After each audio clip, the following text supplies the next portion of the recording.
សួស្តីអ្នកទាំងអស់គ្នាថ្ងៃនេះយើងមានវីដេអូប្រៀបធៀបថ្មីមួយរវាងកាស Anker SoundCore Live P2 និងកាស Taotronics PureCore Noise Cancellation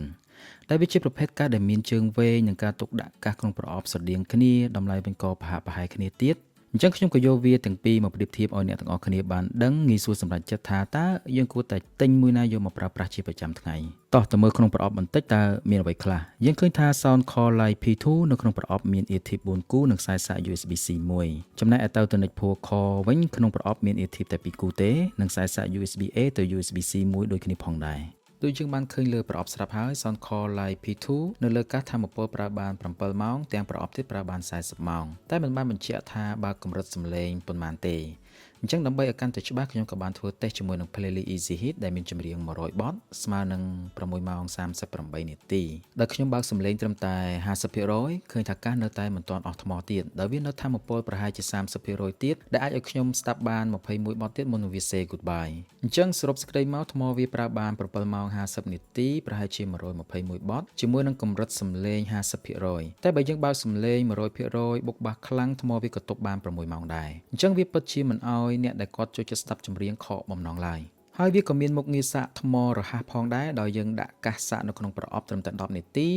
យើងនឹងប្រើបាន1ម៉ោងវិញហើយបើចង់សាកពេញប្រអប់នេះតែម្ដងវាត្រូវការពេលប្រហែលជា2ម៉ោងជាមួយនឹង port USB-C មួយនេះសម្រាប់ model មួយនេះ Anker មិនបានបំពាក់មុខងារសាកថ្មឲ្យខ្សែ wireless charge ឡើយអូខេឥឡូវយើងងាកទៅមើល Taotronics PureCore ម្ដងនៅលើប្រអប់ឃើញបានបញ្ជាក់អំពីថាមពលថ្មដែរដោយនៅលើកាសគឺ5ម៉ោងទាំងប្រអប់កាសទៀតគឺ20ម៉ោងខ្ញុំក៏បានធ្វើតេស្តជាមួយនឹង Playlist Easy Hit ដូចគ្នាដោយបើកសំឡេងត្រឹមតែ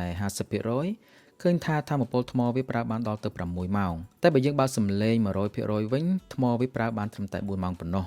អូខេឥឡូវយើងប្រៀបធៀបពីរូបរាងម្ដងយើងឃើញថា SoundCore Live P2 វាមានជើងវែងជាង Taotronics PureCore តែក្បាលកាសតូចជាងនិងមានប៊ូតុងចុចរៀងបេះដូងសម្រាប់បញ្ជាប្ដូរបទចម្រៀងសម្រាប់ប៊ូតុងមួយនេះគឺវា response បានល្អដោយយើងមិនចាំបាច់សង្កត់ខ្លាំងទេយើងសង្កត់ល្មមៗក៏បញ្ជាបានរលូនដែរ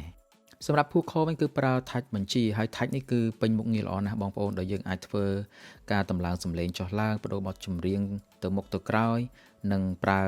មុខងារ ANC ក៏ដូចជា Siri Google Assistant ជាដើមខ្ញុំឃើញថាការរចនាមួយនេះគឺឆ្លាតវៃមែនទែនដោយ touch របស់វារចនាខ្ពស់ជាងក្បាលកាសបន្តិចដើម្បីឲ្យយើងងាយប៉ះបញ្ជាដោយមិនច្រឡំឬមួយក៏ពេលដែលយើងកំពុងតែគេងស្ដាប់បទចម្រៀងងាកចុះឡើងក៏វាមិនប៉ះ touch បដូរបទចម្រៀងខ្លួនឯងដែរឥឡូវយើងនិយាយអំពីគុណភាពសំឡេងម្ដងសម្រាប់ SoundCore Live P2 គឺប្រើ chip aptX សំឡេងចេញមកថ្លាច្បាស់បុកបាសងំល្អបើទោះបីជាយើងបើកសំឡេង 100% ក៏វាមិនរ៉ែដែរបើយើងប្រៀបធៀបសំឡេងជាមួយនឹង Taotronics PureCore វិញឃើញថា Taotronics PureCore មានសំឡេងបុកបាសខ្លាំងជាងនិងងំជាងពីព្រោះថា Taotronics PureCore មានមុខងារ Frontier ANC ដែលវាកាត់សំឡេងរំខានបានដល់ទៅ 80% ហើយដើម្បីបើកមុខងារនេះបានយើងគ្រាន់តែប៉ះ touch នៅខាងឆ្វេង2វិនាទីជាការស្រេចនិយាយពីសំឡេងវិញពិតជាពិរោះសំឡេងនៅខាងក្រោមបញ្ចេញបានថ្លាច្បាស់ល្អណាស់សំឡេងបុកបាសវិញគឺងំល្អហើយបើសិនបើយើងបើកសំឡេង 100% ក៏នៅតែរក្សាសំឡេងបានច្បាស់ល្អដែរមិនបែកមិនរ៉ៃនោះទេអញ្ចឹងបើសិនជាអ្នកទាំងអស់គ្នាសួរខ្ញុំថាតើពីរនឹងសំឡេងមួយណាល្អជាងអូខេគឺ Taotronics PureCore ប៉ុន្តែមិនមែនថា SoundCore P2 on ទេគ្រាន់តែ Taotronics PureCore វាមានសំឡេងងំជាងហើយនឹងបាសធ្ងន់ជាងប៉ុន្តែ SoundCore P2 គឺមានថាមពលថ្មកាន់ជាងដែល40ម៉ោងទាំងប្រអប់ចំណែកឯ Taotronics PureCore ថាមពលថ្មប្រើបានតែ20ម៉ោងតែប៉ុណ្ណោះអូខេឥឡូវយើងទៅតេស្តតាក់ទងនឹង microphone ម្ដងសួស្តីអ្នកទាំងអស់គ្នានេះគឺជាការតេស្តសំឡេង microphone ចេញពី Anker SoundCore Live P2 អញ្ចឹងអ្នកទាំងអស់គ្នាអាចស្ដាប់បានតើសំឡេងវាច្បាស់អត់បើប្រៀបធៀបជាមួយនឹង Taotronics PureCore សួស្តីអ្នកទាំងអស់គ្នានេះគឺជាការតេស្ត microphone ចេញពីកាស Taotronics PureCore Noise ដែលកាសនេះគឺបានបញ្ជាក់ថាមាន microphone 2គ្រាប់ដែលវាជួយកាត់សំឡេងរំខានពីខាងក្រៅបានគួរសមដែរអញ្ចឹងអ្នកទាំងអស់គ្នាក៏អាចស្ដាប់បានតែប្រៀបធៀបជាមួយនឹង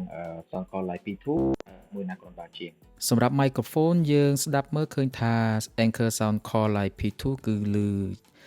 ឮជាងមានន័យថាវារៀងរលូនជាងTaotronics PureCore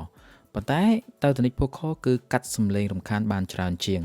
ចំណែកឯមុខងារការពារទឹកវិញឃើញថា Anker មានកម្រិតការពារទឹកខ្ពស់រហូតដល់ IPX7 ចំណែកឯ Taotronics PureCoreកម្រិតការពារទឹកត្រឹមតែ IPX4 តែប៉ុណ្ណោះអូខេអញ្ចឹងសរុបសេចក្តីមកបើសិនជាលោកអ្នកចង់បានកាសដែលមានសំឡេងពីរោះបុកបាសខ្លាំង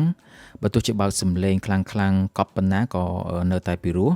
ជាមួយនឹងធម្មពលថ្ម4ទៅ5ម៉ោងជាមួយនឹងប្រអប់កាសតូចមានមុខងារ ANC ខ្ញុំគិតថាទៅទនិច PureCore មួយនេះគឺសម្រាប់លោកអ្នកតែបើលោកអ្នកចង់បានកាសដែលមានសំឡេងពីរោះហើយធម្មពលថ្មប្រើបានយូរទាំងកាសទាំងប្រអប់ហើយមានមុខងារសាកថ្មរហ័សក៏ដូចជាកម្រិតការពារទឹកខ្ពស់ IPX7 អញ្ចឹង Anker SoundCore មួយនេះគឺសម្រាប់អ្នកទាំងអស់គ្នាអូខេអញ្ចឹងវីដេអូមួយនេះគឺខ្ញុំមានតែប៉ុណ្្នឹងទេបើសិនជាបងប្អូនមានចម្ងល់បងប្អូនក៏អាច comment សួរនៅវីដេអូខាងក្រោមនេះបានហើយខ្ញុំនឹងជួបអ្នកទាំងអស់គ្នានៅវីដេអូក្រោយៗទៀតអរគុណ